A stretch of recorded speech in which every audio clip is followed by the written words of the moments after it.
Well, okay. Here we are. After an incredible week, or Friday, last Friday, I had one of the most unusual shows of all time, to say the least. And I still can't stop smiling. And I want to thank all of you from all over the world for hanging with me through all my computer problems, through all of the StreamYard malfunctions, all that good stuff. It is never a dull moment in the world of Erica Lukes, I can assure you. And I'm hoping this week that everything will go as planned. But then again, you know how it rolls. You can find me on Spreaker. You can find me on Apple, iTunes, all sorts of places. I've got almost 7 years of UFO classified that you can find, and you can find a lot of that right here on YouTube, thanks to my dear friend and somebody that has really helped me over the years, Mario. I appreciate you very much. And I also want to say thank you to each and every one of you who are Patreons for the show and who make donations during the show. And also Peter for getting information out on social media. I couldn't do this without each and every one of you, and you truly are the reason I'm here, the reason I don't just walk away and say I'm totally done with this subject. But I'm here for you, and this is a great community of people who are like-minded, who want to find the truth, good, bad, ugly, and have an adventure at the end of the day, for sure. So, I always talk about Barry Greenwood because Barry has been a very dear friend of mine over the years and has mentored me and given me information and helped me really learn about the history and build my archive here in Salt Lake City. I couldn't have done this without his friendship. I also want to thank Jan for last week's show and all of his kindness. I've had people over the years who have donated to the archive, and perhaps tonight we can actually find a name for my archive, because Barry and I were talking about this, and I think it's time that we crown the archive. So, on that note, I just want to welcome my friend, Barry Greenwood, who is an historian. He is an archivist, one of the best. Well, he is the best in the world, in my humble opinion. And if it weren't for Barry, then none of this history of the subject would be known, and we'd keep repeating the same mistakes over and over again, which, that's kind of debatable sometimes. But there are those of us who care about the history and want to move forward in a thoughtful and dedicated way, and Barry Greenwood is the person that is the backbone for each and every one of us. So, Barry, welcome to the show. And thanks, Jim. I just want to say thank you for joining us last week. But Barry, what did you think of last week's show? Did you have fun? Well, I mean, unlike I spoke about it with you shortly afterwards, and I think I expressed the opinion that I rather enjoyed it. Thank you. Actually, because I thought it probably provided one of the greatest blooper reels for anyone of all time. They sell records of bloopers, and in most cases, there's only one blooper per show. But this one was outstanding. It had a basket full of entertainment with dropouts, blackouts, sound outs, camera angles. It was just it was a treat. I was waiting. I was waiting to see what would happen next. If there was going to be a nuclear explosion coming out of the ground that might have scared the national defense. I mean, that was the only thing I think left that didn't happen. I would agree. I just kept thinking, okay, really? Oh, and I guess, you just kind of roll with it under pressure. And I, reading everybody in chat, it was just, everybody's so awesome, because it's just, we're rolling with it. We know how things go. And I really have to say that it was probably one of my favorite shows I've ever done, because it was just so off the wall. I think that you haven't seen anything like it before. Anywhere. I would encourage people to check in and take a look and see it, because to be fair, you really should explain that your computer had bugged out some days before that. So you were working on mongrel equipment you had to patch together, and that's why there was so many faults. It was on very short notice. So, I mean, there's a perfectly rational explanation for why everything was going awry like that. It was just one thing after another. But still, you had mentioned you wanted to drop the show off YouTube and all and have it disappear. No, don't do that. I mean, it's something that if there are film schools out there, you show it to them and say, now, see, you do things the right way, because if you don't, this is what'll happen. Yeah, this is true. I'm really glad that I can take one for the team and be the learning tool for everyone of what not to do on your YouTube show. Yeah, But yeah. that's okay. It's, like you said, gave me the advice to print cue cards so I can have those on hand. Right. Yeah. That's one thing you really should have in case you have muting or sound outs like that. Just have standard messages like can't hear, can't talk. Different messages for different circumstances, and I think you'd probably save time getting your message across like that, just in case. I mean, you don't use cue cards normally.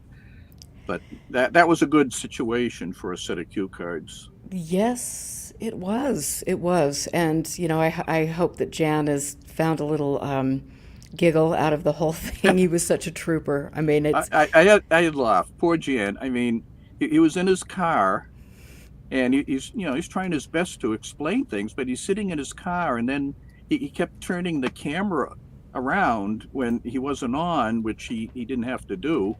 But we had nice images of his steering wheel and his other regions they were sitting on. Fortunately, they were too dark to see, so I think we were Mamma saved. mia.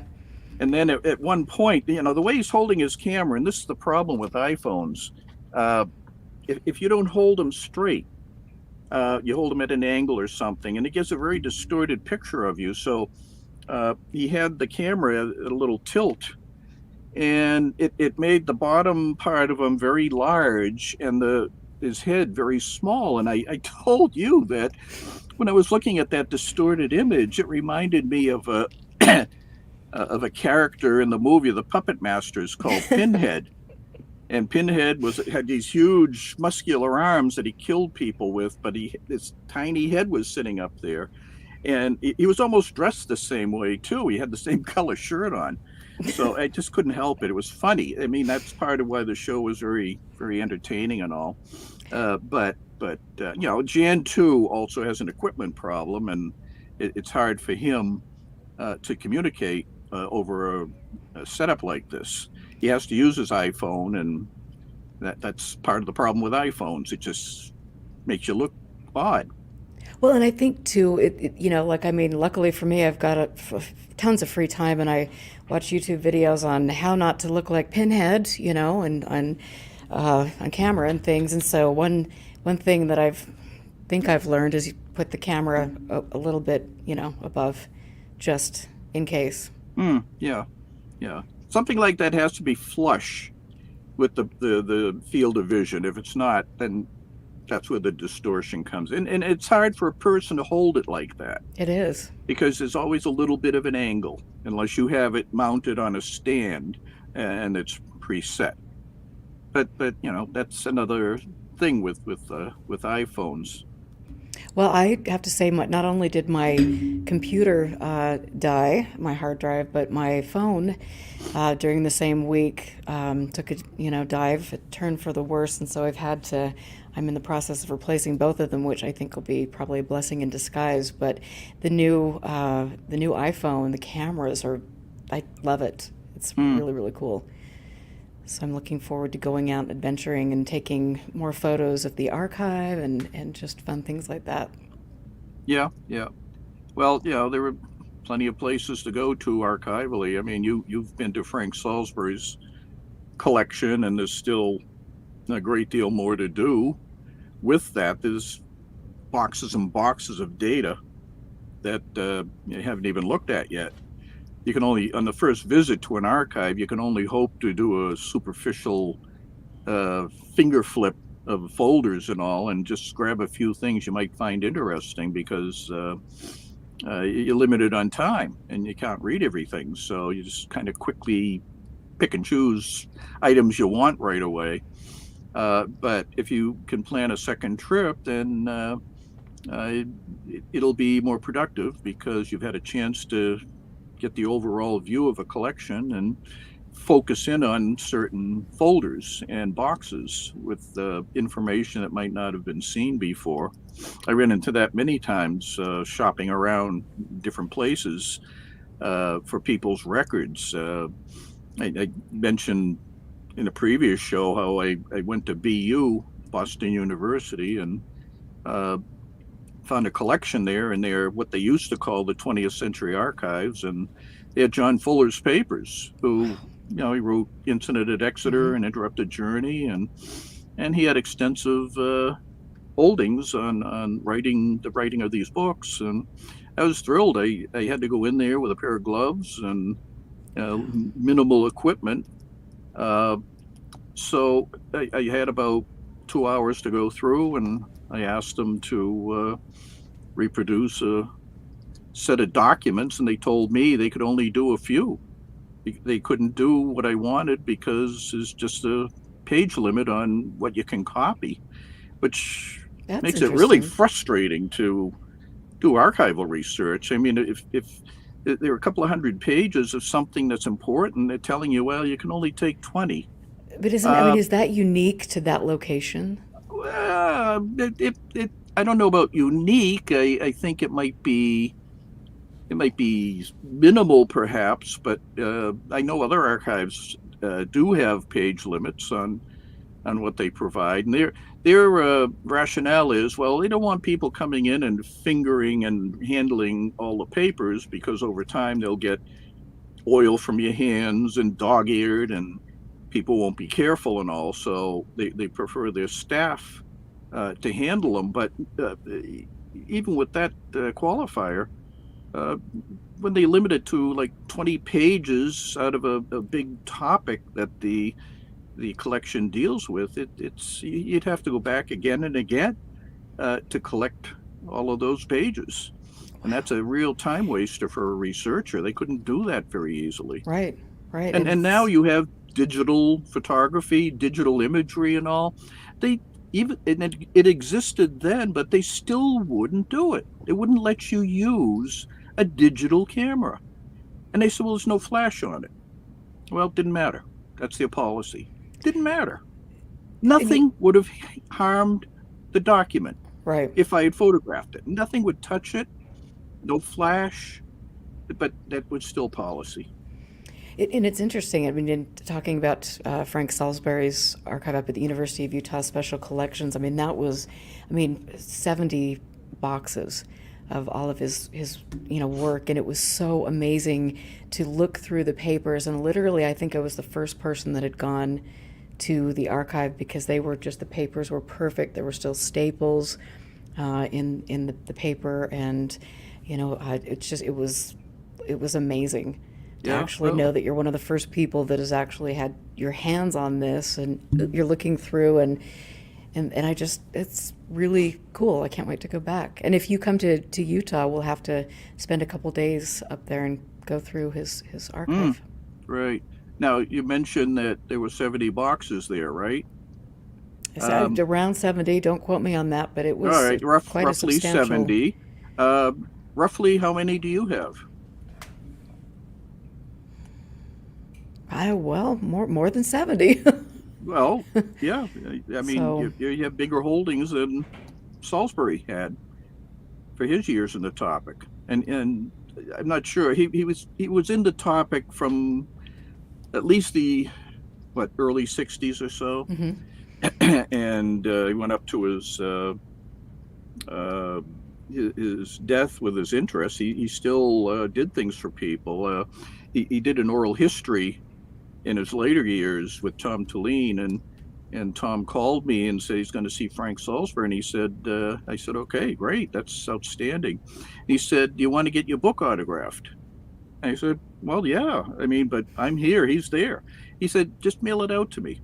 So I did, and a few weeks later, Tom sent it back, and it had Salisbury's signature in it. Wow, that's cool. That was tremendous. That is amazing. Yeah, he was an interesting man, and I really am grateful that I had the opportunities to talk with him, before he passed away. And, I've mentioned this on multiple shows, but it was very interesting to speak with him and then also talk to Junior Hicks, who, if people don't know who Junior Hicks was, he was a very prominent figure in Utah in the UFO scene, and it was Junior Hicks' work and research in case investigations that Dr. Frank Salisbury got a hold of, and then Dr. Salisbury wrote the book about Junior's work and also his own personal thoughts about the subject. But it was, it's interesting to look at, especially because I've had, Dr. Salisbury's, everything is so massive, but to look at the way his views changed, over the years, and then to see that he was really having a crisis, about the UFO topic. He was, I don't think, ever questioning his faith, but I think that there were questions that came to his mind about that. And Junior Hicks, both he and Junior Hicks were LDS, and so it was interesting to see the transition that they went through during their lives. Yeah, the discussion of the topic often challenges worldviews for people, and in some cases it's very difficult. I'd seen a television program one day in the 1980s, and it was a religious, I think it was a 700 Club, in fact, a Christian evangelist broadcast. And I was just going out the door. I wasn't even watching it or anything, but I heard the term UFO mentioned, and I looked, and there was a fellow from England, I think it was Roger Stanway, who was with Bloopers at the time, and he had written a pretty interesting monograph on UFOs, I think around the early 70s, but he was on the show, and he was talking about how he's purging himself by going on the show. And he explained that he was interested in UFOs for a long period of time, and then he realized at one point that this was the spawn of the devil, and that he had to get away from it. And he was announcing his severance from doing any more UFO research because of his religious beliefs. And that's, as far as I know, that's the last I ever heard of him. I would agree it is spawn of the devil. Yeah, well, and yeah, in many ways, even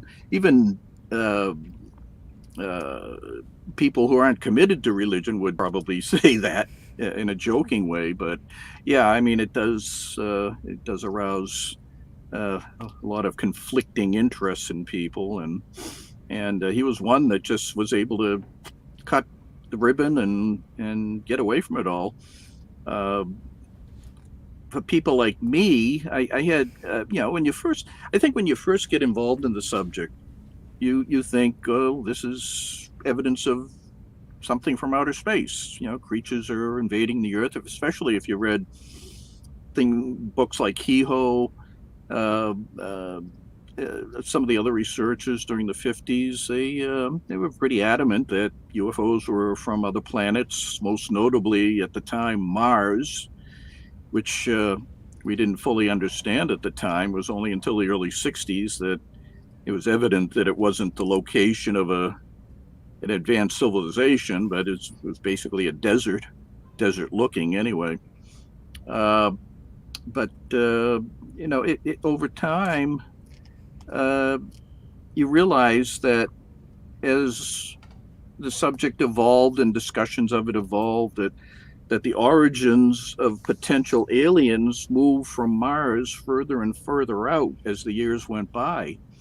And it's almost as if they were trying to just make excuses for coming to those conclusions early on that, well, they're not from Mars, maybe they're from some nearby solar system, and then no evidence turns up to that effect. It's all pure speculation, pushes it further out, and now it's become interdimensional, Right, so far away, you don't know, you can't possibly think of where these things come from. In a few cases, folks still stick by the old contactee conclusions.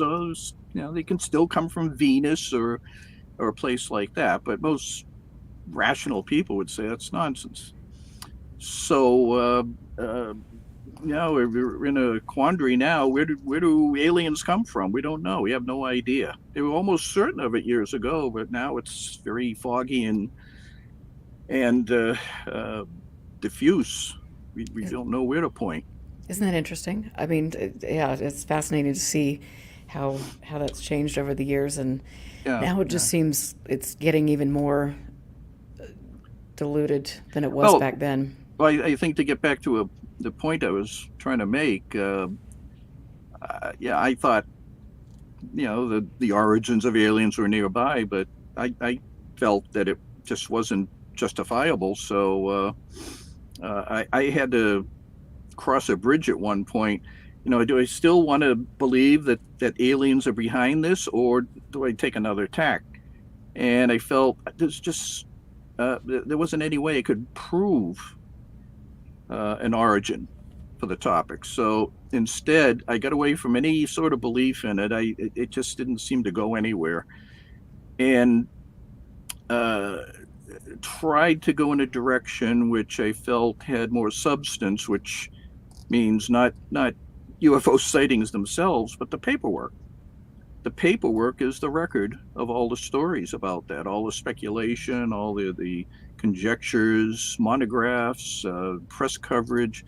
I felt it probably better just to document the topic in terms of the paperwork, or tapes, audio, videotapes that eventually came by later on, and now I can, I think, deal with the subject without having invested in any particular belief in the whole thing. I can handle the paperwork, and that further evolved into preservation and ensuring the survival of the record, just in case it was needed by future researchers. Once I asked the most famous arch skeptic, I think, of all, Phil Klass, why do you do this? What's the issue? And he said, well, he was hooked on the subject. Now, he wasn't a skeptic. He had no belief-based system in it at all, but the debate on the subject, the investigation of sighting reports, the back and forth with committed people who believe there was an origin and all, he enjoyed it. He thoroughly enjoyed it. Therefore, the subject kept him involved without having to have a belief system at all. And that made somewhat sense to me. He told me also at that point that what about the records? What about the old newsletters and club magazines and books and recordings and speeches? What do we do with that? Do you think that, should I get rid of it? And he said, "Oh, no, don't get rid of it." He said, "Save it, because it's going to be of value to people in the future." And he was right, because I think that a lot of academics now are beginning to use parts of UFO research in their own academic development, in journalism and sociology, psychology. A lot of abduction dissertations and theses out there that have been written, and we're trying to keep tabs on all of that and make sure those are available for research too. So it's a fascinating journey through the subject and all, but I don't have any belief in it. I treat it like maybe Norse gods, to authorities on Norse beliefs and Norse mythologies, that they don't believe in those gods, but they're totally into the preservation and discussion and development of knowledge in those areas from past beliefs. So, and it's interesting. I've got two questions that are coming to my mind. But I mean, with Phil Klass, who was obviously, I mean, people would think he is the evil archenemy of everyone, and there were lots of rumors with regard to him and his, CIA connection, or there's, something going on. But it's funny because I've got several pictures of him, Phil with Anne Druffel, and they just look happy, and I mean, their correspondence was very amicable and things, and so it is interesting. And I want to ask you, first of all, with regard to your belief system, or your kind of coming to a conclusion where you don't believe, you just look at the facts. Was that ever a hard process for you to go through and let No, certain things go? Okay. not really. Hard. I believed in so much about UFOs being extraterrestrial. I just found it terrible to let go. No, I never thought that. I entertained it as a possibility amongst many other possibilities, but I didn't stick to it like glue. I felt that it was an easy transition from having spent, I think at the time I had that change was in the mid 80s, and a few controversies had sprung up in the subject at the time that made me quite dismayed at the topic, that it was going in a direction that I thought was not good. One of them being MJ12, and then later on in the 80s, Gulf Breeze, which I thought there was some pretty damning evidence against that with all that was going on. But the UFO community at the time found it very difficult to separate the problems from what they believed were sightings of alien beings, and they couldn't do it. They couldn't condemn the bad stuff. They more or less glossed over it and paid attention to the sighting reports themselves and the implication of what exotic explanation there might have been with those two events. And then there was a rise in the abduction stories too. And I know that it's a sensitive topic with people, and many different ways that those recollections can come about. I can't say every last abduction never happened. I don't know. I wasn't there.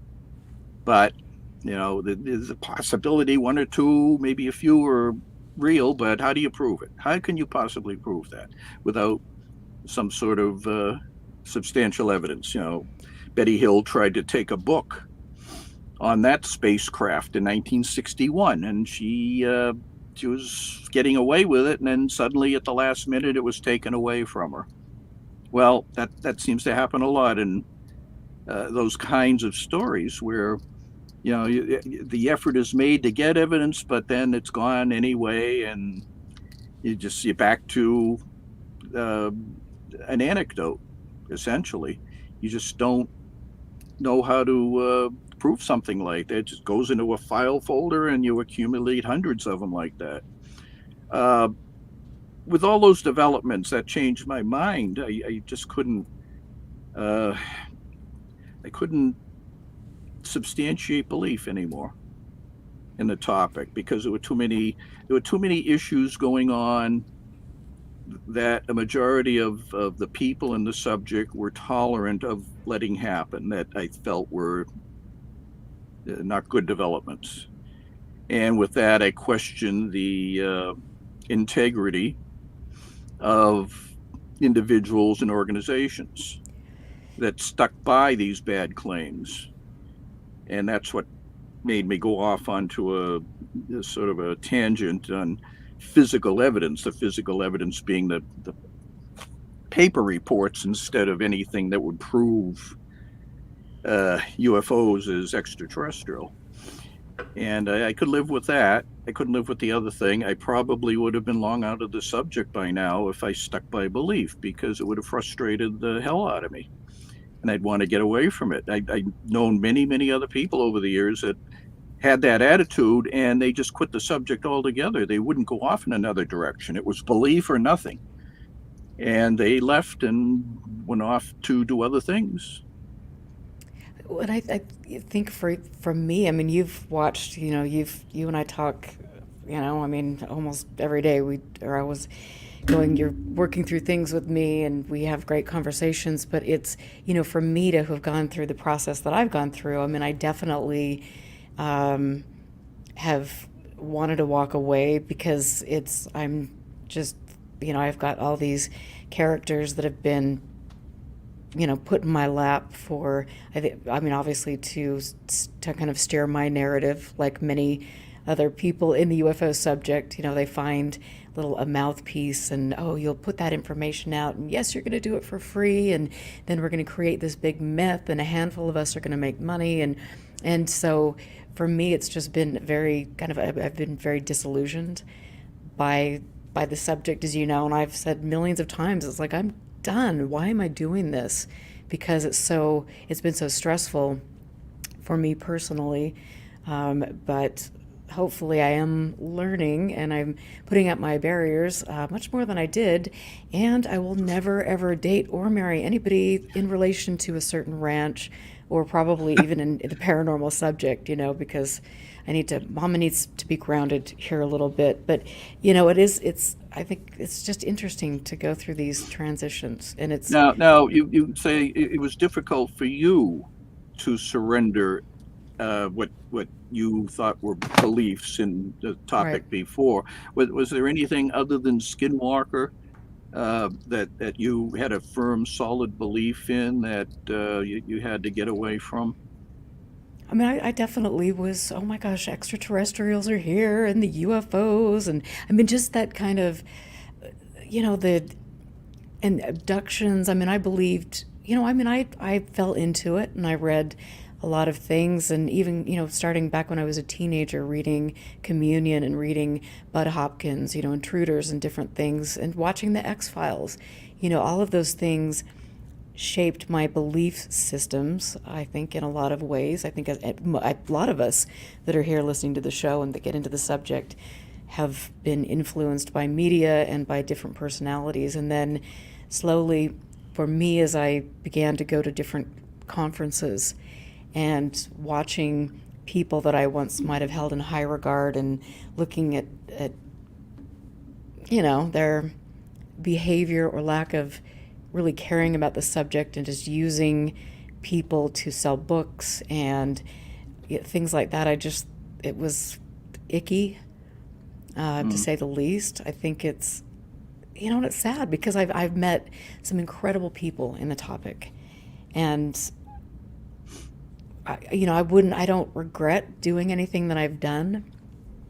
Well, Well, let me you said rephrase that one, but you you said know, something interesting though. It wasn't just the topic itself that had influenced your thinking, but it was the media depictions of the topic that influenced you, like X Files or number of movies that went in that direction, and that's something that I've been looking at, given that I've been looking into historical reports, especially pre Kenneth Arnold incidents of aerial phenomena that often turns up in the newspapers. I think people would be shocked how much uh, occasional stories would leak into the press, not just in the U.S. but around the world, of strange sighting reports that are virtually identical to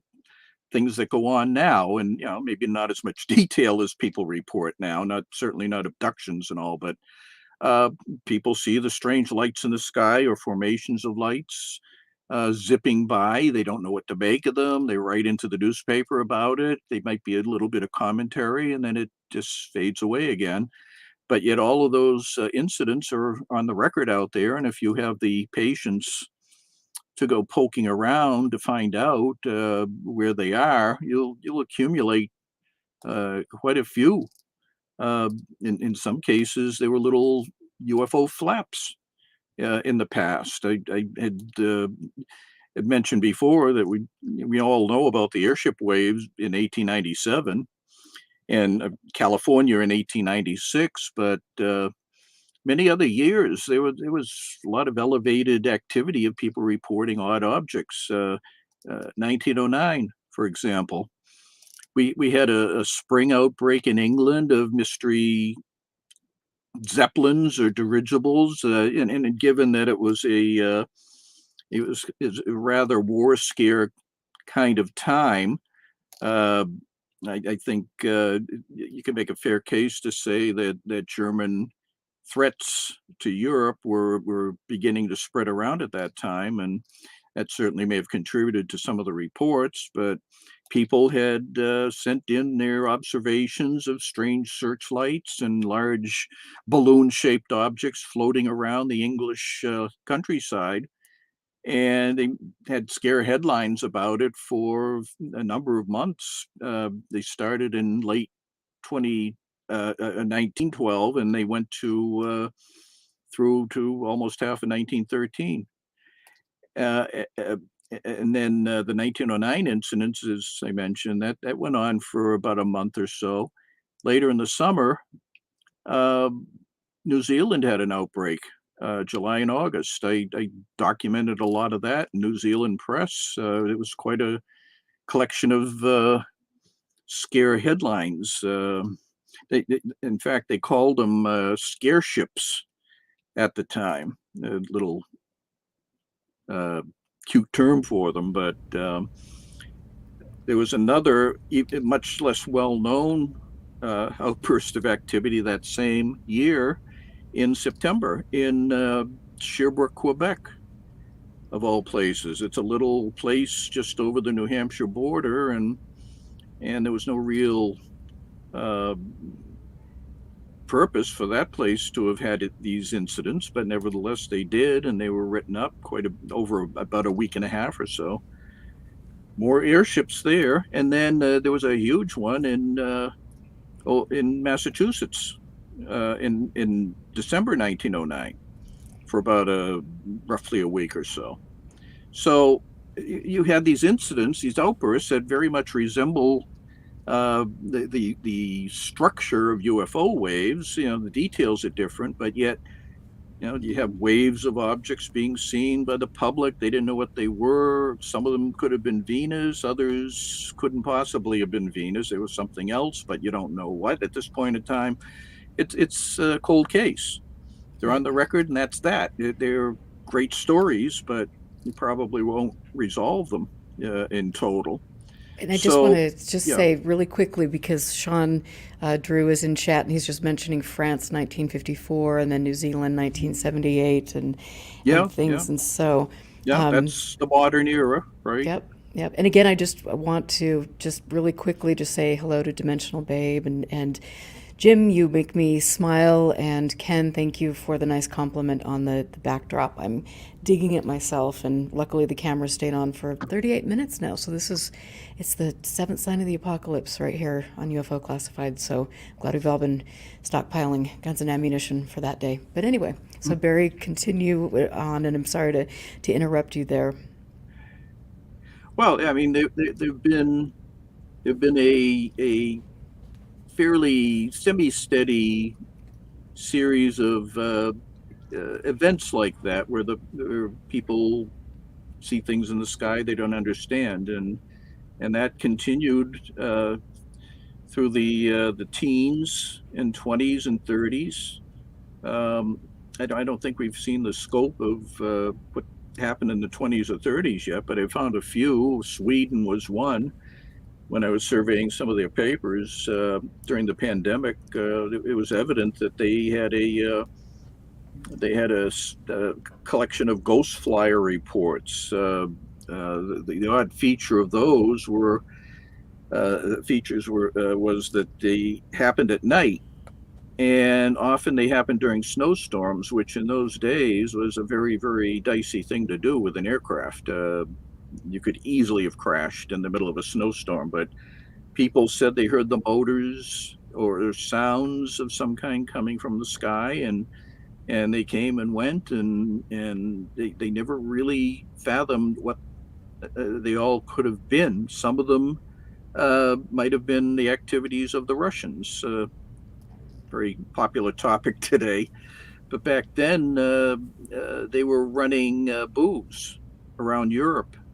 And they were doing it illegally, of course, and that was one of the possibilities that the Swedish government had thought was going on at the time. But surprisingly enough, and I know UFO literature has written up some of the Swedish activity in the past.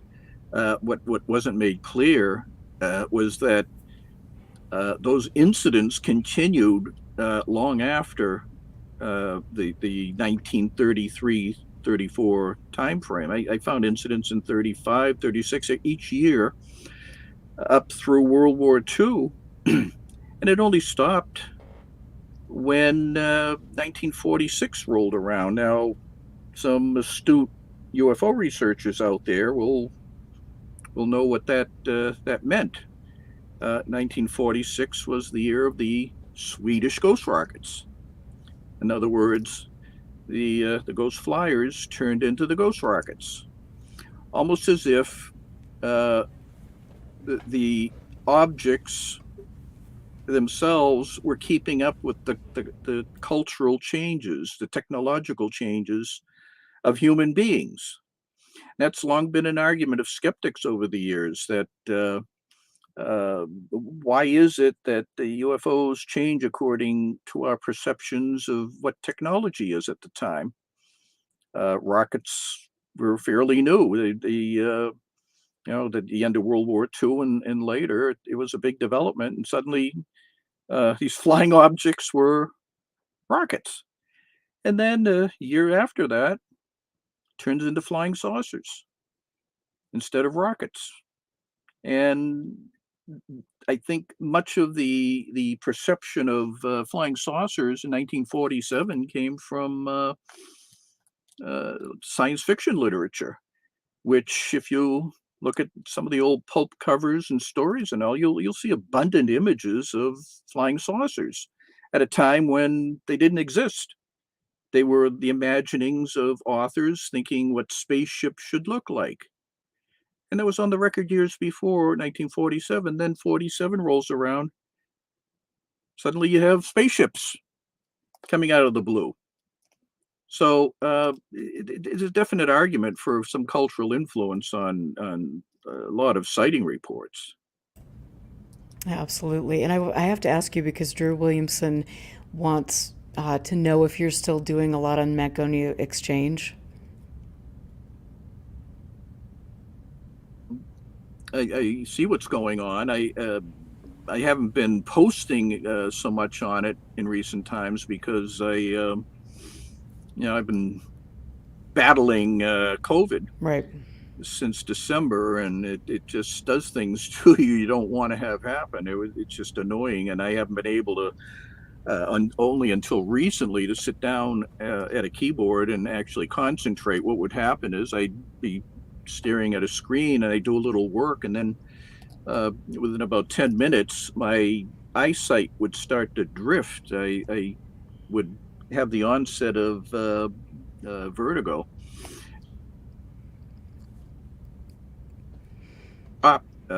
And I just didn't, my perception was altered in a way that I couldn't continue. So I've stayed off for long periods, only within I think the last 2 weeks or so, I've been able to focus and get my concentration on working on the computer a lot more. It seems fine now, but I still have traces of it that I know you do. is just not going away. And I'm sorry about that. And I have to just, while I'm thinking about this, because, you talk about the time that you spend on a computer screen. And I know because I teach Pilates and I've done that for 22 years, and to have people that are coming in that sit at a desk all day, every day, and stare at a computer screen. I mean, there are some definite issues that can arise with your body and your eyesight. And I know that you've complained about back pain and different things over the years, and that's hard on your body.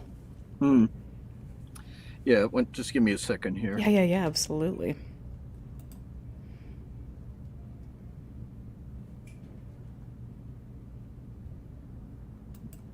Yeah, I mean, I was able to go on for a long time doing detailed visual type work. I've spent hundreds of hours in libraries going through volumes and all. And those books aren't the easiest things to read. If you get periodical literature from the 1800s, for example, they put the most extreme small print into their publications that I think most people would have to use magnifying glasses to read with, and I had to pick out something that looked odd, and aerial object that might have been interesting and not a typical meteor or aircraft of some kind. I often would come out of those places with headaches, and I just had to take a week or so off and get back into a normal mode before I tried it again. But this went on for 20 years at least, probably 30, and now I'm doing it at home. The same thing basically I did in libraries, but now I'm doing it all at home because there's so much on the internet that you can research. Many things that I had to travel for are now available to me, so I'm pleased with that. But if I get a headache, I just turn the computer off and take a pill and go to bed. I don't have to travel on a train or a car to drive around and get back. So I like it better this way. Right, but there is something really fun about, traveling and seeing Yeah. different things. But now it's like we were talking about last week with just the cost of fuel and Hmm. everything that's taking place in the world. It's going to be very expensive. I mean, it already is, I think, for a lot of us that do this. It's not a subject where you make money, you lose a lot of it Well, for the love of, yeah, history and because preserving of the it. pandemic, it shut down a lot of places we used to go to as well. The National Archives, for example, it's still largely shut off, where you can't go in there and do research. And for that information that they keep, you have to go there. They don't have it up online. So if anyone's doing research on a topic that requires in-house investigation, they're stuck. They're going to have to put that project off for a long time and probably lose money if it's a funded project and all. But yeah, I mean, there are advantages to traveling too. Probably the best for me was going to Washington and going to the Library of Congress. And I didn't have to use the reading room for microfilm research. That was a separate deal altogether. But when I had to get physical copies of publications, magazines, and all, I had to go to the reading room. And I'm sure people have seen it before. It's a big circular area full of desks, and there's a central unit that hands out the books. And then you sit there and you just sort of recline, look up in the air, and it has this most incredible ceiling that you've ever seen. It's covered with gold leaf and rosettes, and it's the dome of the library, and it's amazing to just stare at that. I mean, I could be entertained just looking at it while I'm waiting a half an hour for books to come out. Um, that was the most uh, um attractive view I think I've had. Uh, but yeah, I mean, most of the time, archiving and doing research like that, you're in a cellar, some dingy basement which might be leaky, and you have to work all day, and is barely a soul around doing it with you, because these are the things that you have to retrieve sometimes are so in deep storage that nobody has bothered with them for decades. I used to handle the volumes and come out of there with filthy hands, and the dust was noticeably thick on all the books. Right. People didn't touch them. And there's that smell, Yeah, I mean, it's yeah. really, The it's smell, hard to I describe. actually miss it. I miss that smell because there's this pulpy, old smell that just reminded you of such an old antique place where if you're interested in old topics, the smell gives you sort of an ambiance that you never forget it. I can still smell it, and I haven't smelled it for ages. It's incredible because I have Anne's holdings in one specific room, and it's like I keep the door shut, and it's dark because I want to preserve everything. But when the second you open it up, it's just like, Oh, you get you that can smell, smell, yeah, and you yeah. can I mean that smells.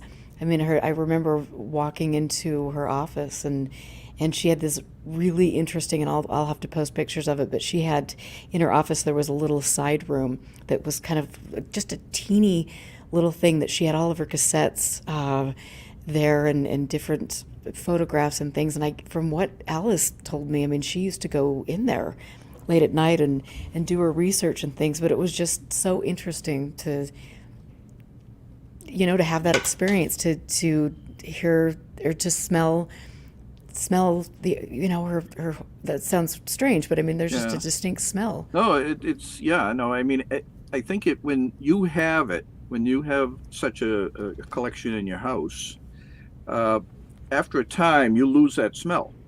Not because the smell went away, but because you have gotten so accustomed to it that you don't smell it anymore. It's like a pair of dirty socks that you wear for a while. They smell to everybody else, but you're wearing them. You say, "What smell?" Oh, So hopefully my that's friends like would tell me. that's like a library. You just it disappears on you because you get used to it. And I'm sure around here smells like that, but I just don't pick it up anymore. Wow, I would I just, wish I would. I probably should leave for a while and come back, and then it'll hit me again. that's true. That is true. I mean, I would just love to like reach behind you and grab anything on your shelf. I mean, it's just looks so fascinating. Well, the thing is, I don't leave things sitting around for decades not used. I'm always pulling things down and adding to them, and the binders especially. I use a lot of binders because you can insert pages easily, especially when there's chronologies involved. And you want the archiving you do to go as smoothly and simply as possible. You don't want it complicated. That is true. And I will say just for a second, I was, well, for a second, who am I kidding? I spend so much time geeking out on this and going through files and things. And today I pulled out um, some correspondence between specific people, and it was very interesting. There were several correspondence between some people in the Ukraine. This was Mm, probably 20 years ago, and I think MUFON LA made arrangements to bring them over for a couple months and have them speak. And so it's just finding these interesting exchanges, and then also email exchanges about you questioning Stephen Greer and the veracity of some of his claims and motives and things. And so it's just this really cool, candid look behind the scenes to see how people are interacting and watching their thought process, which is much like all of ours, I think. Well, sometimes. yeah, a number of years back, there was actually a UFO periodical from Ukraine that they had published for a number of years, and one of my trips to Kufos, I had decided to sit down and scan it because I had some issues, but we didn't have a complete run of it. And Kufos, in many respects, had received a lot of publications from their beginnings, so I was able to scan them and round out the sets of, and they were full of fascinating reports from Ukraine about sighting reports, and there were speculations and theorizing about it and all. It's very much similar to what you have going on in other countries, but there weren't too many publications out of Ukraine over the years. This was one of them, and I'm glad they did it.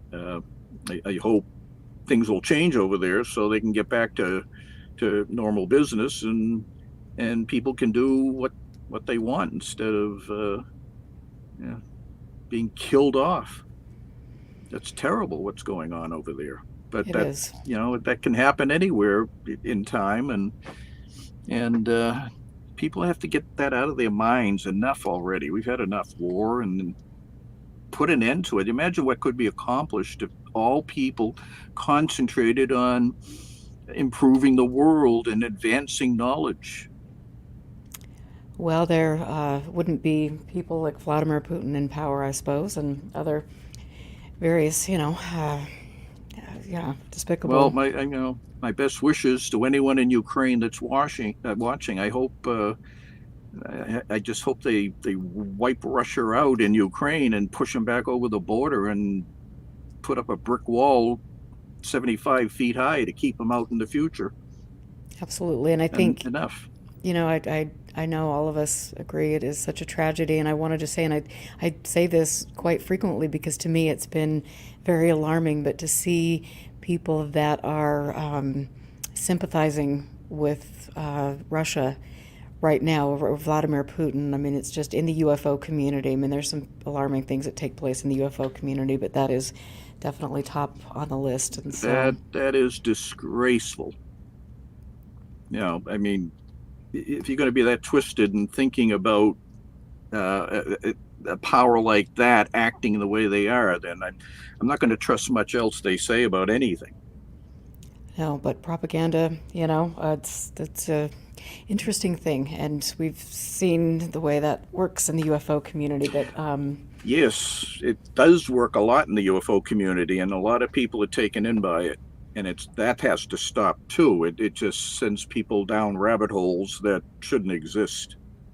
absolutely, and thank you for sharing that. I want to just, of course, got into the archive, and I want to just show you, get your comments on this. That is Canadian, isn't it? Mm-hmm. That was a journal, I think, back in the 70s. Let's see. 70s, 80s, right around there. This is a very good question. Yeah, 1979. Okay. Yeah, that was a Canadian publication. There were a few good Canadian researchers around then that issued pretty nice magazines. Uh, Canadian UFO Report was another one similar to that, and there were a number of smaller publications. And those days are over now because of the uh, development of the internet. In that people don't see the need for paper publications anymore. They just publish on the net and send it out in an instant. You're rid of mailing costs. You're rid of printing charges for cranking out physical issues and all. And people see that now as a better option for issuing publications of that sort. Those old publications are now uh, passe, unless you want to print them out off the net. But those days are gone, I and know. I miss them. I tend to focus on the physical copies now instead of trying to keep up with everything on the net. I mean, there's just thousands of places to go to for information now. I can't keep up with that the way I used to. Well, and would you want to go to thousands of places for information on the internet? I don't know. And then, so Okay, that's Australian. Yep, I swapped with them for many years on issues. I traded them my Just Cause for theirs, and that was a nice legal size list of typical sighting reports from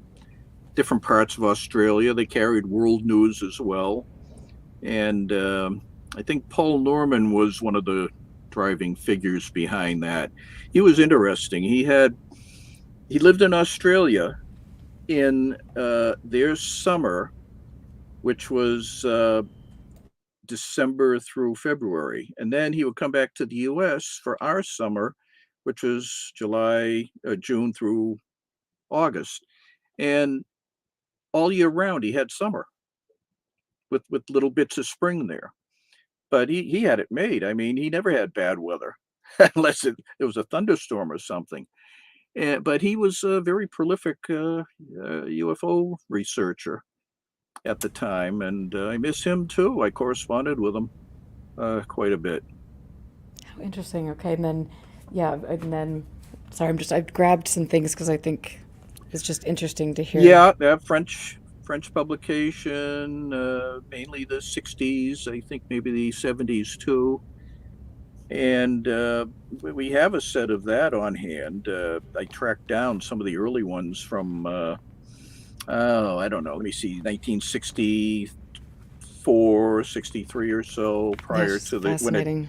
became slick. Yeah, it was very professional publication, and they had fascinating illustrations too. The French did that a lot. They had publications where their artists had very unique depictions of UFO sightings. They were very stylish, Yeah. and they carried them on the covers like that. Yeah, yeah, yeah. So I think that was the heyday of French publications. They had that one. They had one called Lights in the Night, which went on for many years. It might still be going on, as far as I know. I haven't seen any recent ones, but they published for a lot of years. Then I've just got so many things. Yeah, UFO Clipping Service, started by Rod Dyke, continued by Lou Farish. Dave Mahler, who is an archivist now, had handled that for a while too. Interesting. He And published clippings, and it was probably the best source of press clippings on UFOs, and also Fortean phenomena. They had a section on Fortean incidents in the back, but most of it was devoted to UFOs. It's scanned now. The whole set is scanned, and people can read it at their leisure.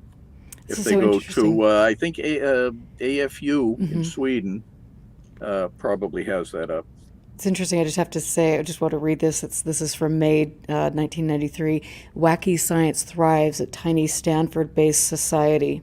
Journal probes reincarnation and Martian evidence. Yeah, Very they curious. got their press coverage from everywhere, and they didn't have to really rely on tabloids either to fill out issues. There was enough going on during those years that they could fill up uh, uh, a monthly issue with all kinds of things from around the U.S. and Canada. And in 1973, there was so much coming in, because I think in general, that's the last big, well-known UFO wave for sighting reports. They had to send out special issues just to make up for the ones they couldn't carry in their monthly reports. That was how big that wave was, just so they could get enough on the record for people to research. When we get those clippings in, we would attempt, if you were living in those areas, to look into them and get some more information about them. I just love that. I mean, I seriously just sit here and look at this and just totally, I love it. But I mean, again, there's just Yeah, look at that. Next time I right. get a pedicure, guys. A pedicure. The pedicure. Manicure. I'll do All right. something. I don't know what. Well, I mean, you could start publishing something like that on your own. I could. If you had a clipping service and it had a regular number of things to put in, I mean, anybody could start those up. Well, If they they, could. Oh, thank you for the donation. Thank you, Rodan. You rock. I've just got to. You. That's really sweet. Thank you very, very much. And yes, I just have to. I don't even know. Sometimes. Oh, here we've got strange hobby. Local residents see objects in Nevada sky. mm-hmm. I love this. This Yeah. just makes me so You'll happy. find a collection of feature stories about different past UFO researchers in there. People that are long gone now, but these stories were written up and published, and tells you all about what their activities were. And sometimes those articles in that publication are the only way you're going to find those collections of information, because they're nowhere else. That is so amazing. That's why I invested a lot of time into trying to corral old UFO magazines from the past, because they often had unique local takes on reports that nobody else knew about. It's fascinating to me, and I'm really looking forward to the day when I start meetings back up here in Salt Lake. And so I can't wait to, invite people in and they can give me their credit cards if they sneak out with anything or whatever. Well, But I've just am excited to invite people in here. I think since COVID hit, I've really had, I acquired or Anne's files, and so I want to share this with people. I can't wait. And then this one's always. Oh yeah, Jay Moseley. Yeah, that was during the '60s, probably mid '60s or so. 1965. All right. Yeah, Moseley published Saucer News since 1954, 53 or so. First issue he did, and he cranked that out until about 1970. And it was a kind of a standby UFO publication during those years, even though I know a lot of people would say that it wasn't as serious as other publications because Jim Moseley was more interested, I think, in the ufologists rather than UFOs. Wow, And we can see why. he focused on controversies between people. That issue was an example because at that time he was clashing with NICAP over philosophy of how you deal with belief in the subject. And he later, after Saucer News had went under because of a dispute between him and Gray Barker, who was another editor, Moseley went off and did his own magazine. And magazine might be generous, a newsletter. And he started that in 1976. And he being as irreverent as he was, he would name the issues with saucer something, and he would put a term at the end that sometimes was unprintable or scatological, but he enjoyed using rhyming titles. He did. And he would use up a term and then move to another term, and Like it was always saucer something. Saucer booze. Yeah, saucer glues, saucer. He never used Saucer News again because he couldn't. That was Gray Barker's, so he had to use other titles. It was sort of a jab at Barker, I think, but it finally settled down into Saucer Smear because he felt that smear was the best way to describe the contents of the newsletter. And he carried back and forth attacks between people, the old-fashioned punch to the face type arguments that folks had back then. And he would do exposés on individuals. I know he had a particular dislike of Todd Zeckel, who actually began CAUS, Citizens Against UFO Secrecy, with several other folks. And he felt Zeckel was a crook. He said that Zeckel robbed him on phone bills. He ran up his phone to the hilt and never paid him for it and all. Zeckel disappeared from the public scene more or less around 1980 or so. But he was still around, and he would still stay in touch with people now and then. But he passed away a number of years ago. But yeah, Moseley was quite a character. He ended up doing a book on his exploits with Carl Flock as a co-author, and I think he passed away around 2012 or so. What a character. I mean, it's just, this is so much fun. Oh, Yeah. Here we go. Little men cause panic in Virginia. That sounds like yeah, there was a I think there was an outburst in early 65 of little men? Yeah, well, yeah, leprechaun, not just okay. that. Not just that. I mean, Okay. there was a sighting flap in Virginia during January of that year, and I know because I had picked up a clipping collection one time, and it was absolutely gouged with clips from different parts of Virginia. And then we put them all together. It filled up almost a whole volume of sighting reports and commentaries, and I saw evidence of that in the CUFOS files too when had been scanning them. They had quite a few case files on that as well. So I mean, that's the whole purpose of what we're doing, trying to accumulate all that, put in one place, and so people can read them and go figure out what they want to do with the information or how to interpret it. Here's a good one. This is a give that boy back his beanie. Yeah, the cartoons, yeah. I remember one in particular cartoon. I think it was in Look magazine or Saturday Evening Post, one of them. It showed a car carrier on a road coming around a corner, and there was a billboard on the side, and there were two aliens hiding. And the truck, it had all the cars on the trailer. And one alien said to the other, he says, "Not this one. I think this one's a mother." The truck had babies, meaning, yeah.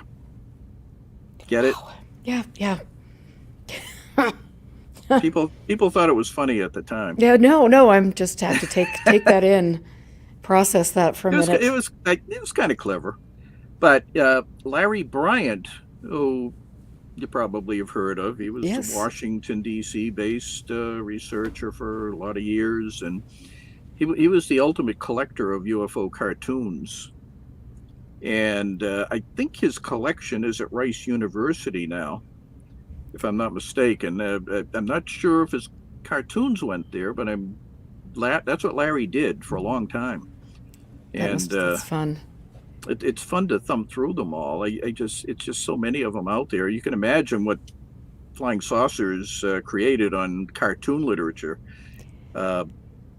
I actively seek out political cartoons on the subject, mostly in the newspapers, because those cartoons tended to have an edge to them more than an average Sunday Funnies section, because they were commenting on political matters too. In the 50s, you would see a lot of people looking in the sky in those political cartoons at coins in the air, pieces of money flying along, and they said those flying saucers and the money represented inflation and the runaway inflation that was going on during those times. Well, nothing changes, does it? Yeah, well, it would tell you what was kind of in politics in the public mind at the time. That's why I found them so interesting. I'm going to show you one. Yeah. How about that? Mamma mia. Now, there's a reason why I show it. Hello, Dolly. It has an article inside on flying saucers. It's from 1956. I bet. There's been a recent controversy over when you're archiving and posting them. There are a certain number of publications, I think mainly men's magazines, that over the years had carried UFO articles.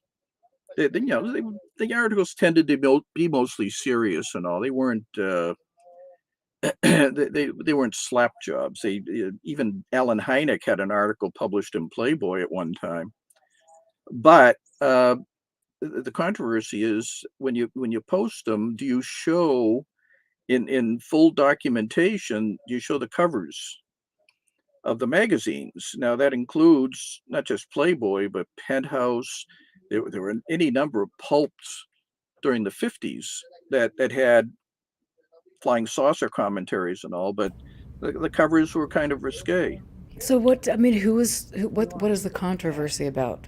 Well, the controversy is that they didn't want to, the posters didn't want to offend sensitive people to publications. I guess, particularly religious folks who they perceive might be offended by topless women on the covers, or I mean, it ran the gamut. You had Playboy tended to have relatively benign covers compared to other magazines, But the importance was to show the publication at all because it had the article in it, and they wanted the cover to be visible as the main page of that Right. publication with the date and everything, so you knew where it came from. Uh, I don't think it's resolved yet, but in my opinion, you shouldn't be censoring. Was this sponsored Despite by that, Tipper Gore, or is there? I just felt that, if you start censoring one thing, you're going to censor something else. If you censor covers of men's magazines because there was a UFO article inside and they didn't want to show cover art or cover photos, then you'd have to censor stories like Antonio V.S. Boas in Brazil in 1957, who had a sexual encounter with an alien and he described it in graphic detail. Do you remove that from the record so as not to offend a sensitive person? Obviously you can't. It's a story Well, I mean, that's gone on for many years. You have to put things up intact without pulling some kind of censorship nonsense on it. I mean, it's a lot of controversy about this now. I mean, I just read the other day, up to 1,000 different books have been pulled out of libraries because of censorship, because there's a run on it now that if you don't like a book, you can call for the librarians being fired, and if they carry it, and a lot of places have just decided to pull books and publications because someone complained, and that's the road to perdition uh, if that's allowed to continue. So I mean, this in a small way with these UFO publications, uh, that shouldn't happen there, and that I'm on the record on that right now. No, thank you. I mean, I think that's important. I mean, we talk so much about freedom of speech and about our civil liberties and all of these things, and yet, some of the same people are the ones that are taking those away. And looking at, having history and having Mm. accessibility to all of that, I think, is an important thing. And when we shun something, it becomes all the more titillating for people, as we know. So Mm. it's just a really interesting. And so, again, who was claiming to have had the sexual encounter? A fellow named Antonio Villas Boas, Boas. I mean, long long termers in the subject are very familiar with the story, and it was in the Brazilian papers. I think Coral and Jim Lorenzen made it a prominent story when they wrote it up in one of their books, and the Yapro Bulletin as well. So it's out there. I mean, if you look up that name, you'll get the lowdown on what that was. It was a purely, it was a UFO abduction, but it was a sexual encounter too because of the way he described the alien. He was very impressed with her, by the way. But it's just a story, obviously, and it's caught people's imaginations over the years. But I yeah, bet. it just it's another one of those things. It's on the record. You put it out there and let people digest it. Don't take details out. Don't censor it. Don't edit it. Leave it alone. Let people make up their own minds. They're not children. Some might be mentally children, but you can't worry about the folks like that. You have to worry about the broad population and how they're able to think clearly, and you have to let them know all details to be able to think and put thoughts together and come to sensible conclusions. Absolutely. Yeah, no, and to me it's just fascinating. And I remember you telling me about the Roswell uh, Research Center. And I mean, wasn't there? Yeah, I think Jan had mentioned that in Okay. the past, that he was disturbed by the fact that he thought um, they had tampered with the collection of George Fawcett, who was he was an East Coast researcher for many years. He was involved in beginning a couple of organizations in my area in New England, and he moved to North Carolina. He started another group. He was always back and forth with other researchers and doing some of his own monographs. He can probably claim to be one of the earliest UFO investigators that ever lived. He had articles going way back to the 40s on his activities. So he was quite the guy. And when he grew older, he always had the idea that he wanted to create a UFO museum and get millions of dollars to build a disc-shaped building and throw all of his collection into it, and perhaps other people's collections as well, and just have it as a permanent display for all manner of bits of information on the topic.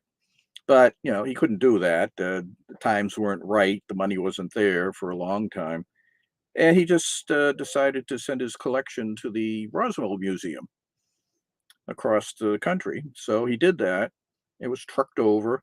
Uh, Jan Aldrich had, I think he was there on when it shortly after it arrived, and he said it was quite a load of information. Many boxes, file drawers full of files, and so on.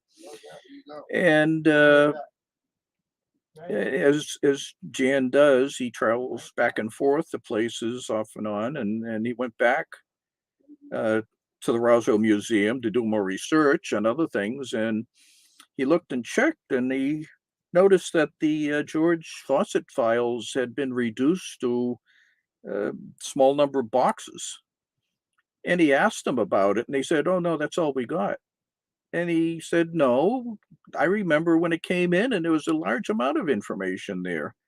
But they wouldn't budge. They kept saying that was it, a few boxes. George, I know, collected for so many years. He had to have a mound of information.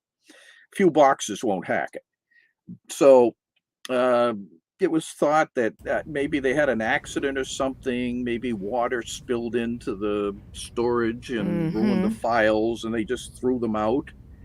Um, and that was the end of them. And they didn't want to admit to it, because the worst thing an archive can do is to admit to mishandling information, not taking care of it properly. I mean, it's supposed to go there and stay permanently. And when you're saying it was destroyed, well, what kind of an archive is this? Right. I I mean, mean, how can you tolerate donating anything to something like that? and I want to say hello, Alvaro. Thanks for getting in here, and all of you. But it's like the same thing with Elaine Douglas, files, and that was, for those of you who don't know about Elaine Douglas, she was a researcher here in Utah, and she did a considerable amount of work for MUFON, and she was also about ending UFO secrecy, and she was involved in other abduction organizations over the years, and she believed towards the end of her life that she was almost being targeted by people in MUFON, or specifically Bigelow and Co. And so she started digging into Robert Bigelow, and that was quite interesting. She did a great deal of work, but the person that came in after she died and took her work, she did scan some of those things, but unfortunately she told me over the years that she wanted to hold on to some of the things, because if any of those files were released, it would destroy MUFON and Bigelow, expose Bigelow.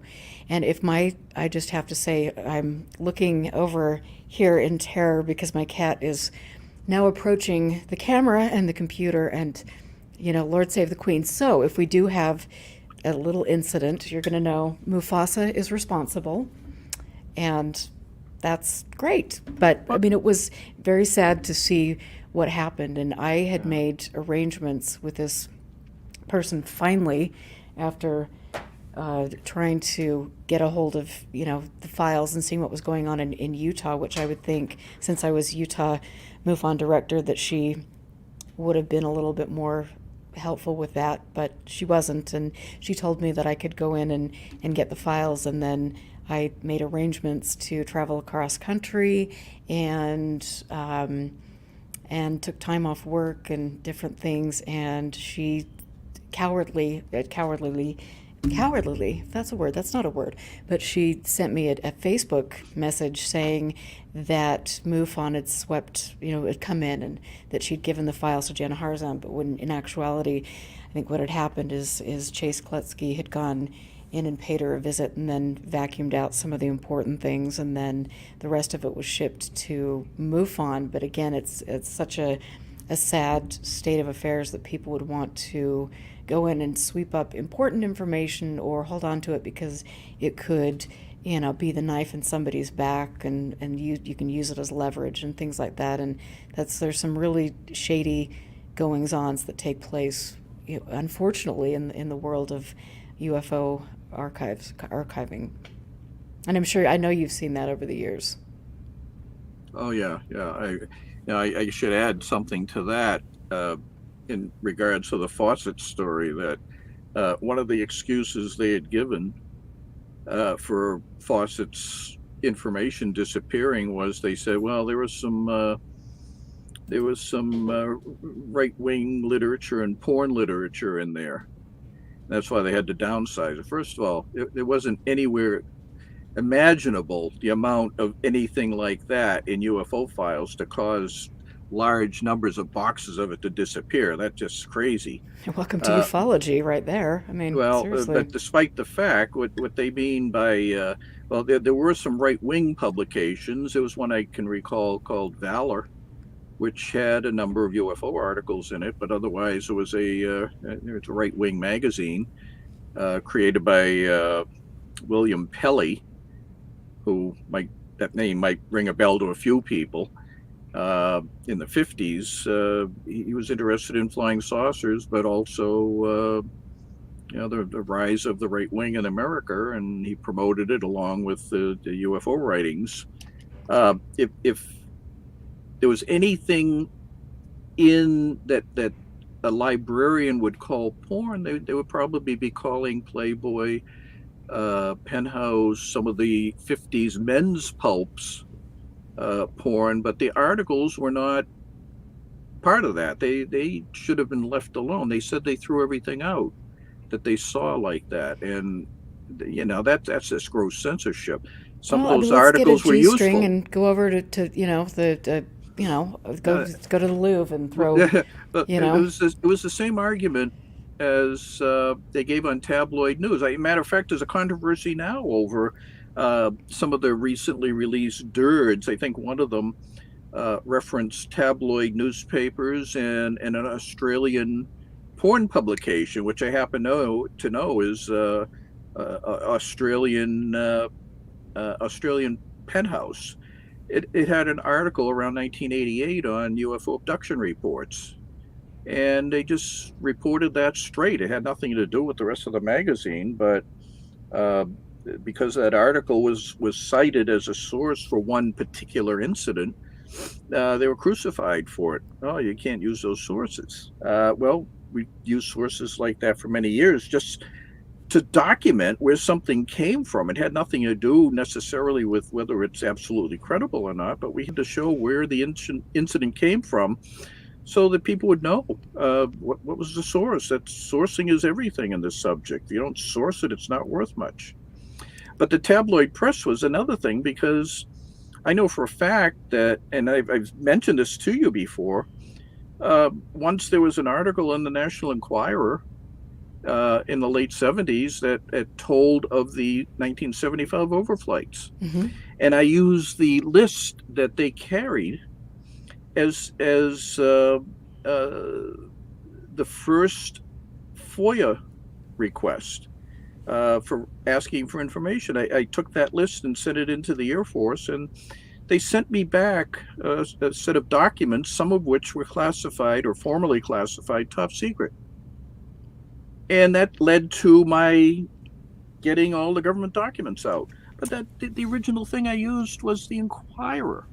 Isn't that amazing? And so I just have to, here's... Oh, well, that's just some nut. Oh, yeah. Yeah. The most dedicated nut in the subject. And I, happen to say I've got to just, I've got like all the Oh, that's a nut versions. too. I'm sorry, it's a nut No, too. whatever. Yeah. Whatever. Whatever.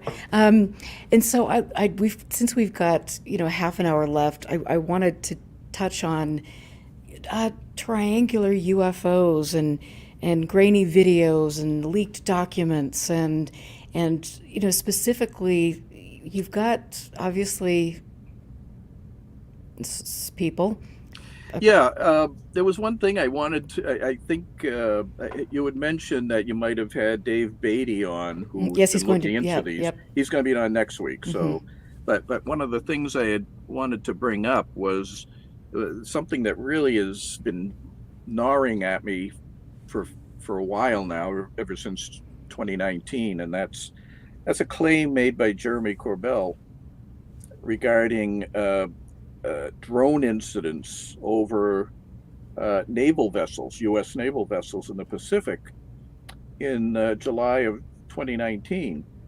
And I think if people recall, uh, Corbell released some documents, information about these sightings that were happening while these ships are out there. Now, it included video that showed triangular shapes that were taken with night vision cameras at night, and the triangular shapes are pretty weird looking and flashing light on them and all.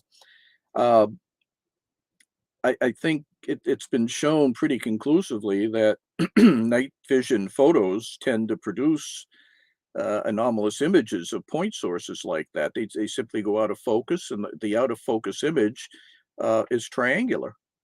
So that it's very likely what the triangular object was in the film was an airliner flying over, or some aircraft that was not particularly exotic. It was just in the area at the time, and the investigators on the ships, they were called Snoopy teams, took film, and that's what they captured, and it went out really without a whole lot of comment or editing. They just released the films as is, and they left it for civilians to interpret, which is a terrible thing to do. But even more so, one of the things that he had released along with that was film inside an operations room on one of the destroyers tracking these objects. And you could see a radar screen and some live images and all. It was clearly taken by someone with an iPhone or some sort of a camera, and he sent it out. And I'm thinking to myself, wait a minute, uh, this is one of a number of active duty vessels who were performing a task in the Pacific, and they were encountering mysterious objects. They thought, filming them and tracking them on radar. Uh, they come out, especially the operations room images. They come out to the public. I don't see any sign of any accountability there as to where these came from. The Navy later said, "Yeah, that's ours," but there was no clearance. How does someone on an active duty vessel just get to leak operations room radar trackings to the public and get away with it? I don't understand that. I don't understand why the Navy allowed that to go out without some kind of wait a minute, you're not supposed to do this as regulations. I mean, does the Navy now allow any operations room activity to be filmed and sent out to a newspaper or the public to put on TMZ or some sort of a program like that? I find that hard to believe that that's okay. So what's going on? How did that get out that way without any accountability? I'd have to question the security apparatus of any military that allowed that to go on. So that's my gripe about what Corbell had released. Well, and I It's, think that's and I think that's really important point, and it's like we just, we look at Corbell and certain people that are releasing things like this, and they're this hero, and look at what's taking place, and it's like, this is putting people's lives in jeopardy. This is putting our national security in jeopardy. Where is the accountability, and why aren't people in the UFO subject smart enough to ask some of these questions? Yeah. Well, I mean, accountability in this instance may not have necessarily led to any severe jeopardy for the country, but at least if something like that appears, where is the letter? Where is a clearance letter saying, okay, you can see this film and you can use it?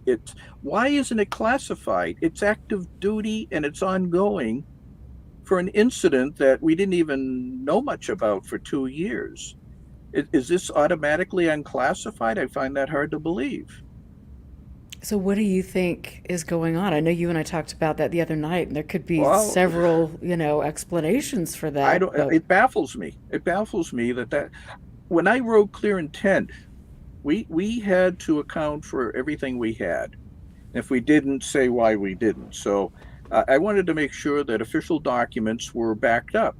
I don't just take something from the FBI or the Air Force and all, post it up somewhere or send copies out, and then say, well, geez, I got that, but I can't tell you where it came from, or no, we don't have anything saying that they released it. I made sure that we had something from all of those places, some sort of a cover letter saying this came from the DIA, this came from the CIA, and we're releasing it, and they got the date, they have the release authority. I feel comfortable with information like that. Now, that doesn't necessarily prove that the document is accurate in every way, but it does prove it's an official release, so that we can say it didn't come from half-assed sources, like a lot of anonymous things come from. And this is no different. This is a photographic record, just a document with pictures. But that doesn't have the cover letter. It doesn't have the release authority.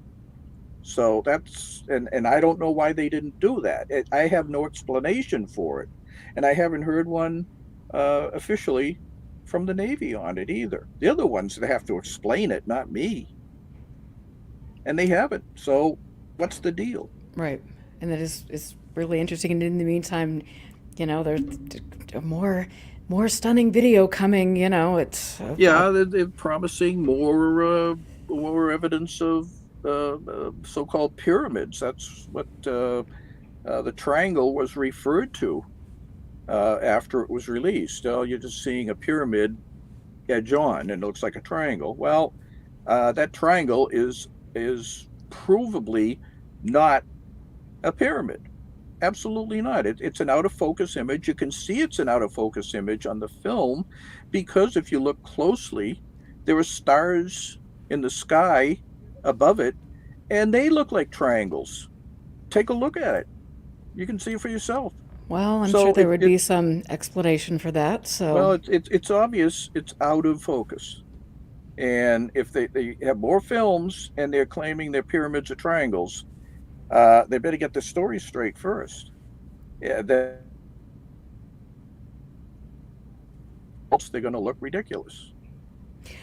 But there people I just have to say goodnight, Jim. I know it's 2 a.m. where you are. Thanks for hanging out, and thanks for coming in last week and helping me with that show. That was really nice to hear from you, and I'll have to have you back on soon. So sweet dreams. Have a wonderful weekend. And so, I mean, you look at some of these things that are coming out, and you look at the claims being made, and the fact that, you would think there would be an investigation into this, because like we both have said, it's a matter of national security, I would imagine, some of these things taking place. And so that'll be interesting to ask Dave Beatty next week, who's going to be on the show. I'm really excited to have him on the show. I like Dave a lot, and so he's got some interesting news, some exciting news, and we'll ask him these questions. But Barry, what else? I mean, we've got all of a sudden, John Greenwald has done some interesting things as of late, as always, and Jack Brewer, and I mean, what are you making at some of the new documents that have been released? There's a whole lot of new documents out. I haven't looked at the DIA postings yet. There's over 1,000 pages of those, I understand. I want to see what they're all about. I think to date, I've only from years ago when I first started filing FOIAs and all, and whatever I inherited from someone like Bob Todd. I don't think I have much more than about 100 pages of DIA, and now they're talking about over 1,000. So there's a lot of new information there that I have to sit down and look at that they say has to do with UAPs. And that's interesting. With regard to the other release prior to that, just a few days prior to it, you recall the UAP task force report from last year. They released an unclassified version of it, which is somewhere around 17 pages. Now, due to John Greenwald and his FOIAing, there's a 23-page version out of the unclassified version of the classified report. Last year, there was the unclassified and the classified version, which we never saw at all. Now we have a partially unredacted version of the classified report. That's right. I think I got that right. And it has a few interesting things, but not much of substance. I mean, if anyone's looking for sighting reports, they're going to be disappointed. They're going to get a few fragments of sightings that happen that make no, it's not coherently reported at all. It's just broken sentences with occasional words here and there. You can't even create a good narrative out of it. But one of the things I noticed was a few new revelations and some new terms too. I want to do a more detailed look at it, but there was a glossary in the newly released version, and I'm just trying to find it here in the report. It was a new term for UFO type reports. If I can find it here, this is it's a thick document. Well, there's an example of one of the UFO reports that was described, which it reminded me very much of when the NSA had released their affidavit to me about justifying withholding their UFO documents. And it was 80% what you just saw. There was nothing there explaining it in any detail. So we had to settle for that. And then eventually the report was unredacted over time in steps, and we saw most of the explanation as to why they withheld things. Some of them were justified, and some of them still raise questions about what they were hiding on those reports. They had details of the incident sometimes, but without identifying where they came from. There's a good reason for doing that. Sources overseas, secret listening posts and all, that's okay. I can buy that. But it didn't really solve the whole matter. Now here's the new term, UFO or UAP, range fowler, FOULER. And according to the report, it's defined by U.S. Navy aviators based on observations of UAP interrupting pre-planned training or other military activity in military operating areas or restricted airspace.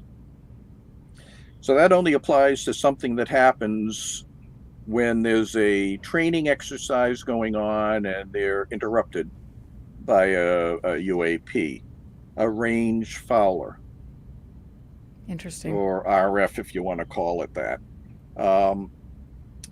That was the only new term I had learned. Everything else is standard: UAP event, UAP incident, UAP report.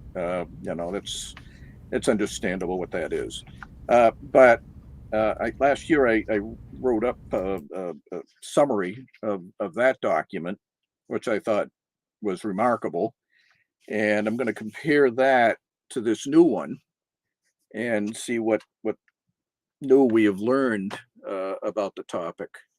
And it's not a great deal new, but is some interesting things there. And so I just wanted to say, Alvaro wanted to ask a question. So Alvaro, please type that in chat, and I will ask Barry. And so, what are you making now of ATIP, OSAP? I mean, what are some of the things that are coming out about that?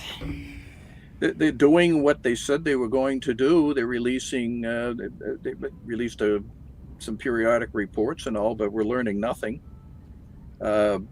Congress is on the beneficiary side of that. We're not privy to what's going on.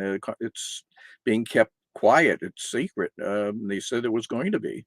We weren't going to learn anything about sighting reports and why they were mysterious.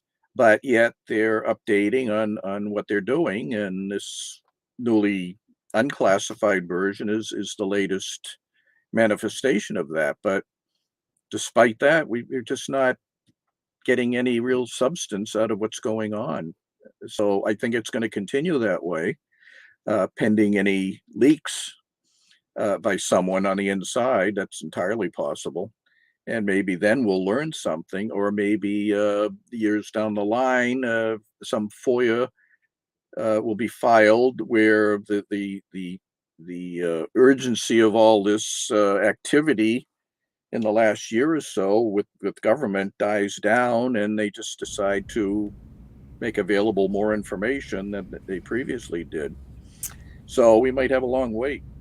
Well, and so, I mean, and I just have to read what Simon Fly just said. He said, so they were basically chasing werewolves and dino beavers. Something. Yeah, it raises a point. One of the things censored out of the report were shapes. They depicted shapes of these UAP phenomena that people had reported. It's entirely censored. Now, we've heard of some of the shapes through news media, cubes with spheres, some very common reporting. I fail to see how that would be something to censor. I mean, you have tens of thousands of reports in existing civilian files showing cubes and spheres and capsules, tic tacs, so-called. There's nothing secret about it. What I think they might be doing is that some of the shapes people were reporting were rather detailed. The shapes revealed something about the way the object looked that wasn't simple, so that it's possible some of those might have been foreign drones or secret drones that aren't supposed to be known. And if those shapes are described in that report, they would feel, well, you've got to not allow people to see this because we're still working on those, foreign intelligence or domestic inventions by the military that they're still using. But it by no means should cause the entire list to be censored out. I thought that was overkill. Interesting. And so I have to ask you, with regard to the 22 million and all of, I mean, that whole brouhaha. I mean, really, at the end of the day, what has our taxpayer money paid for with regard to that 22 million? Well, it paid for renewed interest in Skinwalker Ranch. Part of what it was supposed to pay for were facilities at Bigelow Aerospace that would investigate and analyze UFO artifacts, metals, maybe even bodies if crash UFOs happened that were recovered. But I don't know if anything like that has happened since that money was granted, that there was something to which you could ascribe to some sort of reality. UFO impacted in New Mexico or Arizona somewhere, and bodies were recovered. I haven't heard anything of you. I'm not aware of it. No, and if So, I did hear it from that group, I wouldn't believe it if I, well, yeah, I mean, I think they're hinting at some concrete information like that, but of course, it's not. haven't they always It's been? just hearsay. It's not documentation. I mean, that's always been the song and dance. But I mean, at the end of the day, 22 million isn't that big of a deal in the grand. I mean, well, who am I kidding? It is to you and I, but Yeah, yeah. it's. I do think it is interesting, and it's definitely worth I think, questioning. yeah, I think Skinwalker Ranch interest began the government's interest in this because of the way it was promoted to people in Washington by folks like Harry Reid, who was a main motivator behind this. I think his influence got the 22 million released to create an entity that would look into things like that, like Hmm. Skinwalker Ranch, but also much broader into UAP reports in general, especially the ones that were happening to the military. You would think, yeah, you would, but again, you look back at I mean, Harry Reid's history and some of the sweetheart land deals and some of the things taking place with real estate moguls and things, and it's definitely interesting. I have a lot of again, I've been looking into this for quite some time, and at some point in time some pretty interesting things will come to the surface. I can guarantee that one. But anyway, that's a little tease. So here's a question for you, and thank you, Mario, for posting this. Barry, what do you think of this disclosure movement being pushed by a certain group of a few individuals? Hang on, let me go back. Let's see. A few individuals in ufology. Do you see this as a legitimate attempt to make information available? Um, I'm not exactly sure what disclosure means. Who's doing the disclosing? Who's involved in it? Maybe I can explain it better if I knew who the people were that were behind that movement. I mean, it's a broad term. Who's doing it? Is it something like Stephen Greer or? And in that case, I would discount it altogether. I don't think it would be valid. But if disclosure is the legitimate revelation of government records and reports and all, then yeah, I'm for that as long as it's done properly and not in a way that I've complained about over the years. You get leaks here, leaks there, rumors there, and that's all you get out of it. It's substance, and then a lot of people would tend to interpret that as proof. I don't. Well, I think it really is interesting as far as, with regard to the disclosure movement. I think you could say that some people are using the disclosure movement to create distrust with the government, to create, Yeah, that kind of. Un- that's what we did years ago with FOIA requests, and even before that, that's what Kehoe did with the Air Force. We'd write articles and complain about how they did things, and they'd be mad at them and fire back. And that just went back and forth for many years that way. He wanted disclosure from them as to what flying saucers were. and you don't think he had any other motivation? Uh, Motivation, meaning what, a political Mm-hmm. motivation, or uh, he he may have, but it wasn't all that clear what he was doing. I think, he was an old right winger. He was in the Marines, and he was a tough Marine guy. And I think naturally his politics would come from right wing politics, but it didn't often cross over into the articles and the reporting that he had done on UFO incidents. He was always going after the Air Force. I mean, if a right winger, normally you wouldn't expect them to be doing that. They'd be on government side, censor this, and and it's okay. I mean, they believe in secrecy and censorship, but Kehoe didn't do that. He was just the opposite with regard to flying saucer reports. So, that's that was an early form of disclosure, I think. Just somebody needs to say hello. Oh my, here we go. Kitty I know. cat again. And he he has not knocked over the camera. I think you're going to be required to produce that cat at least once every broadcast. I know. Well, clearly he needs to be seen. Yeah, yeah. He I want to needs. see. Yeah, I it's mean, like it's it's just he's like the cutest. I just have to. he, yeah. he's cute and large and naughty, but anyway. Well, I wanted to mention one quick thing before Yes. you sign off. We've been engaged in a brand new project where we found a company in Florida, Dave Mahler and myself, willing to do on the cheap microfilm reproductions. Now, microfilm is great, but it's hard to use now because you need a reader and you need a printer if you're going to show results from it. Otherwise, you can't do much with it. This company has offered to digitize microfilm rolls so that we can have really clear images of what the microfilm contains, and also that we can put it in some kind of an order, index it so we can find things easily. And I sent out a couple of rolls, one of a Life magazine letters that people sent to the Air Force after an April 1952 issue of Life promoted flying saucers as something serious. And another roll was of the Air Force's clipping service that they had at Project Blue Book that we saved some years back. Some 32 rolls of film. That's thousands of clippings. And they were directly used by Blue Book to look into sighting reports.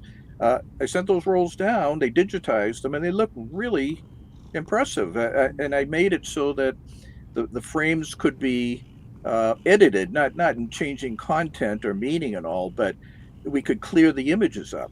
If they were muddy and dirty, we could scrub out all of that bad-looking mess and make and improve them. And it would also improve light frames where they're photographed by the Air Force in a very light fashion. It's hard to read. We can turn up the contrast on them and make them darker and therefore readable.